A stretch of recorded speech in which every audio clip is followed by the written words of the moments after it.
여러분, 인도 하면 어떤 여행이 떠오르세요? 왠지 태어난 김에 세계 일주처럼 배낭여행 이미지가 가장 먼저 떠오르실 것 같아요. 그런데 인도 기차에도 종류가 엄청나게 많고요. 그중에서 호텔 시설을 기차 내부에 갖춘 이 호화 기차 시장이 그 어느 나라보다도 발전되어 있는 나라입니다. 이 호화 기차의 종류와 역사를 간단하게 살펴보고요. 제가 직접 탑승해봤던 기차의 어떤 느낌과 장단점, 그리고 대략적인 가격에 대해서도 한번 살펴보도록 하겠습니다. 저는 여행산업과 소비자를 연결하는 미디어 히치하이커닷컴 대표 김다영입니다. 인도의 철도 네트워크는요, 세계에서 세 번째로 큰 네트워크고요. 인도 국가 시스템의 모든 열차는 다 정부가 직접 운영하고 있는데요. 이걸 인도철도 IR이라고 합니다. 그 중에서도 가장 등급이 높은 기차가 바로 이 호화 기차인데요.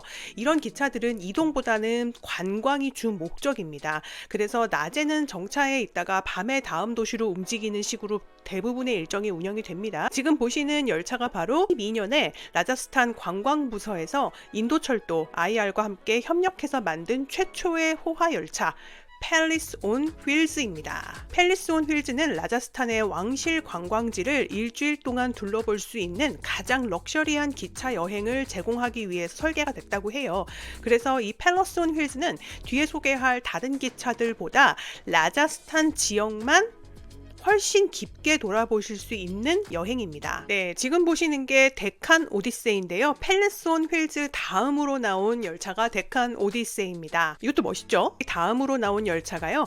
지금 보시는 이 보라색 기차죠. 골든 체리엇입니다. 여러 가지 기차를 말씀을 드렸지만 코스만 다르고요. 내부 시설들은 대부분 비슷합니다. 제가 탑승했던 이게 제 예전 유튜브에 올라와 있는 영상인데요. 네, 이게 이제 마하라자 익스프레스라는 열차입니다. 어떻게 보면 현존하는 모든 그 인도의 호화 기차 중에서 가장 최근에 만들어진 기차다, 이렇게 보실 수 있겠습니다. 2018년도에 인도 정부에서 이 기차를 홍보하기 위해서 전 세계 대상으로 굉장히 큰 콘테스트를 개최했었어요. 그래서 전 세계에서 총 60명을 초대해서 앞에 언급했던 그 기차 4대에 나누어서 탑승하게 되었는데요. 제가 마하라자 익스프레스가 사실 제일 타고 싶었거든요. 근데 이제 이게 제 일정하고도 또 맞아가지고 요거를 이제 탑승을 하게 된 거죠. 그래서 이렇게 지금 탑승하고 매일매일 어떻게 보면은 그 여행을 정말 그냥 뭐 되는 대로 그냥 막 촬영을 했던 기억이 납니다. 네. 마하라자 익스프레스 같은 경우는요, 이렇게 지금 보시는 것처럼 4가지 코스가 있습니다. 그 중에서 3박 4일 일정도 있고요. 6박 7일 일정이 3개가 있는데 제가 탑승했던 것이 바로 더 인디언 파노라마라고 해서 인도의 가장 중요한 관광지를 모두 돌아보는 그런 코스로 진행이 됩니다. 조금 더 자세히 살펴보면요. 네, 그래서 첫날은 델리에서 출발을 하게 됩니다. 가장 첫 번째 여정이 자이푸르인데요. 소위 이제 핑크의 도시라고도 불리죠. 굉장히 아름다운 도시였고요. 이 자이푸르에서 관광을 한 다음에 그 다음에 호랑이 사파리 여행을 할 수 있는 란탄보르 국립공원으로 향하게 됩니다. 그래서 새벽같이 일어나서 사파리 관광도 하시게 되고요. 그 다음에 이제 4일차가 대망의 아그라 타지마할입니다. 그래서 여러분들이 가장 인도에 가시면 이제 꼭 보셔야 되는 타지마할 일정이 있고요. 그 다음에 이제 카주라호, 여기가 우리나라에서도 패키지 단체 여행을 하시면 꼭 가는 곳입니다. 그 다음에 이제 정말 유명한 곳이죠. 바라나시에 가셔가지고 배 위에서 의식을 보시는 그런 시간이 있어요. 해질녘에 가가지고 또 실크 공장도 돌아보시고 하는 되게 재밌는 시간이 있습니다. 그래서 끝나고 델리로 다시 돌아오는 그런 일정인데요. 조금 아쉬운 점은 제가 이제 갔을 때만 해도 5년 전만 해도 이게 이제 7박 8일 일정이어서 좀 여유가 있었는데 지금 보니까 이게 6박 7일로 줄어들었네요. 그 여행의 특징과 장단점을 좀 3가지로 좀 요약해서 말씀드리면은, 첫 번째는 여러분들 생각하시는 크루즈 여행과 굉장히 비슷합니다. 밤에는 이 기차 차량이 움직이고 낮에는 하루 종일 관광을 하는 시스템이라서 기항지 관광 같은 느낌이거든요. 그리고 이제 크루즈 여행하고 되게 비슷하다는 게 삼시세끼를 기차 내에서 먹는다라는 그런 특징이 있는 거죠. 물론 삼시세끼 중에 점심은 나가서 먹게 되지만 그 비용이 다 여행에 포함이 되어 있습니다. 그래서 기차에서 식사를 하시는 건 주로 아침과 저녁 식사를 기차에서 하시게 되는데요. 메뉴가 매일 바뀌고요. 그리고 인도식, 서양식 중에 또 고를 수 있고 음식 맛도 정말 훌륭했습니다. 두 번째 특징은 이게 굉장히 몰입형 관광형 여행이라는 게 뭐냐면 관광지에 내릴 때마다 이제 아까 보셨던 것처럼 굉장히 그 거한 각 지역마다 환영식이 진행이 됩니다. 인도식이죠. 그리고 이제 모든 관광이 패스트 트랙으로 진행이 됩니다. 가장 중요한 아그라의 타지마할 같은 경우도 굉장히 좀 특별하게 진행이 됩니다. 단순히 타지마할을 구경한다라는 개념이 아니고요. 사람이 없는 시간에 오전 시간에 별도의 출입구로 입장을 하게 되고요. 끝난 다음에 인근의 특급 호텔에서 야외 샴페인 브런치를 즐기는 시간이 마련이 되어 있습니다. 그러니까 이게 단순히 그냥 관광이 아니라요. 통합적인 어떤 체험에 좀 가까운 그런 시간으로 구성이 되어 있습니다. 굉장히 잘 구성된 럭셔리 여행이라는 게 란탄보르 같은 경우도 국립공원에 가서 직접 사파리 차를 타시고 들어가서 보시는 거고요. 아쉽게도 저도 호랑이를 보지는 못했습니다만은 어쨌든 호랑이를 찾는 모험을 하시는 시간이 있고요.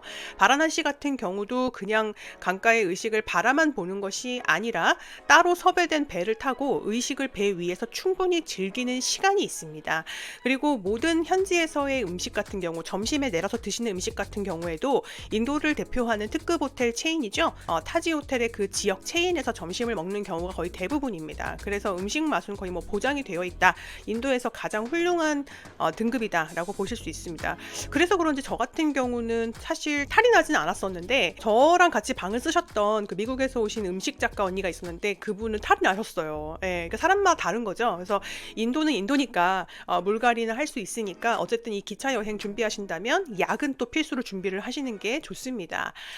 세 번째 특징으로 한국인 입장에서 좀 단점을 살펴본다면 비싼 가격을 일단 제외하고 첫 번째 단점은 예약의 어려움입니다. 한국에서 정식으로 여행을 취급하는 여행사가 아직 정식으로는 없는 걸로 알고 있고요. 그리고 또 하나는 6박 7일 동안 매일매일 가이드 투어가 영어로만 진행이 된다는 점입니다. 그래서 영어 소통이 어려우신 경우에는 굉장히 불편하실 수 있습니다. 물론 마지막 날에 막 인도 전통 복장을 입고 즐기는 어떤 멋진 축제 같은 시간들도 있고 매일 기차에서 밥을 먹다 보니까 함께 탑승하셨던 우리 팀들하고는 전 세계에서 오신 관광객들인데요. 친해질 수 있습니다만은 사실 이럴 때도 영어를 조금 더 하실 수 있으면 물론 편하긴 하고요. 크루즈 때도 영어 얘기를 많이 하시는데 사실 크루즈는 규모가 되게 크잖아요. 근데 이거는 크루즈처럼 막 몇천 명씩 타는 그런 배가 아니고요. 소규모로 진행이 되기 때문에 언어 소통에 대한 문제가 훨씬 더 좀 다가오는 부분이 있습니다. 그래서 이게 이제 하루 종일 영어로 가이드가 진행이 된다는 점을 염두에 두시고 여행을 생각을 하시면 좋을 것 같습니다. 제일 궁금하신 거는 가격일 것 같아요. 현재 예약할 수 있는 유일한 방법은 이 공식 홈페이지에서 예약을 하시는 겁니다. 여기가 지금 공식 홈페이지인데요. 여기 보시면 프라이스라고 아예 딱 돼 있어요. 제가 다녀왔던 인디안 파노라마 상품의 가격을 본다면 제가 탔던 게 가장 작은 디럭스 캐빈이거든요. 그게 이제 제가 탈 때만 해도 이렇게 비싸진 않았었어요. 7,750달러가 한 명이지만 이게 이제 2인실의 한 분 가격이라는 거죠. 그러니까 두 분이 타신다면 15,000불, 한 우리나라 돈으로 한 2천만 원 정도를 생각을 하시면 될 것 같습니다. 사실 이게 2천만 원이라는 가격이 엄청나게 비싸게 느껴질 수 있습니다만은 요새 한국의 럭셔리 여행 상품들 출시되는 걸 보면은 이게 그런 상품들에 비해서는 굉장히 어떻게 보면 합리적인 가격일 수도 있다라고 생각이 됩니다. 그래서 가격은 생각하시는 분마다 나름이실 것 같아요. 이게 6박 7일의 전일정 식사가 다 포함되어 있는데 한국에 1인당 2천만 원짜리 그 상품도 보니까 요즘에 식사가 포함이 안 돼 있더라고요. 전 좀 놀라운 상품들이 좀 많았는데 이 상품 같은 경우는 제가 탑승해봐서 확실하게 말씀드릴 수 있는데 모든 여정에 식사가 다 포함이 되어 있다. 이게 지금 어떻게 보면은 제가 탑승했을 5년 전에는 디럭스 캐빈이 박당 80만 원 정도였어요. 그러니까 7박 8일인데도 불구하고 이렇게 비싸진 않았었거든요. 그런데 지금 어쨌든 물가도 많이 올랐고 이게 6박 7일로 줄어들어가지고 계산을 해보니까 박당 200만 원이 넘는 금액입니다. 그래서 어쨌든 간에 시간이든 금전적으로든 조금 여유가 있으셔야 계획을 하실 수 있다는 점도 좀 아쉬운 부분입니다.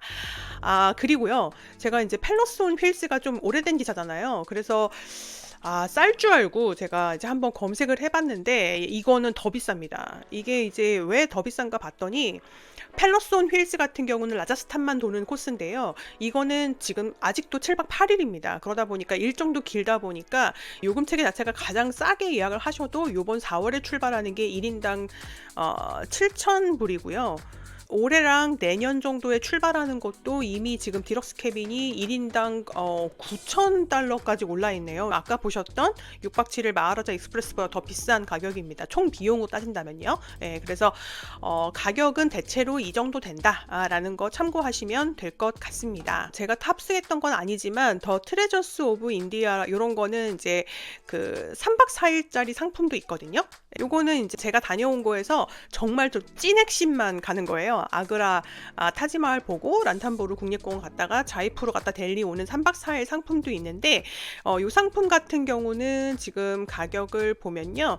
1인당 4,800불 수준입니다. 그래서 합쳐서 한 10,000불 정도에 두 분이 다녀오실 수 있다라고 지금 보이네요. 그래서 약간 이건 한번 경험은 한번 해보고 싶은데 일정을 조금 줄여서 비용도 좀 줄여서 해보고 싶다라고 하시면은 마하라자 익스프레스에 그래서 요거 한번 해보셔도 괜찮을 것 같다라고 추천을 좀 드려봅니다. 오늘 제가 이제 인도 호화 기차 여행 제가 직접 경험해봤던 후기랑 정보 간단히 정리를 해드렸어요. 저는 기차 여행도 사실 좋긴 했습니다만은 여행의 출발과 도착이 그 델리에서 하거든요.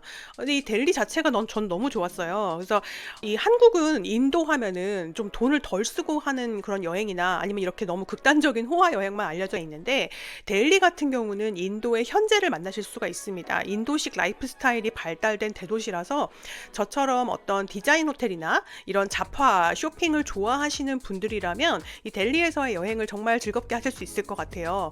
우버 택시도 너무 잘 돼 있고요. 혹시 여러분 인도가 커피 원두의 산지인 거 아시나요? 그래서 저처럼 커피 좋아하시는 분들이라면 또 델리의 멋진 카페들을 순례하시는 재미도 있을 겁니다. 그래서 기회가 된다면 저는 인도의 어떤 현재 그리고 문화적 체험, 쇼핑할 만한 라이프 스타일 브랜드 이런 것들을 좀 더 소개를 해드리고 싶네요. 또 더 알찬 럭셔리 여행 정보로 인사드리도록 하겠습니다. 히치하이커 TV 여기서 마치겠습니다.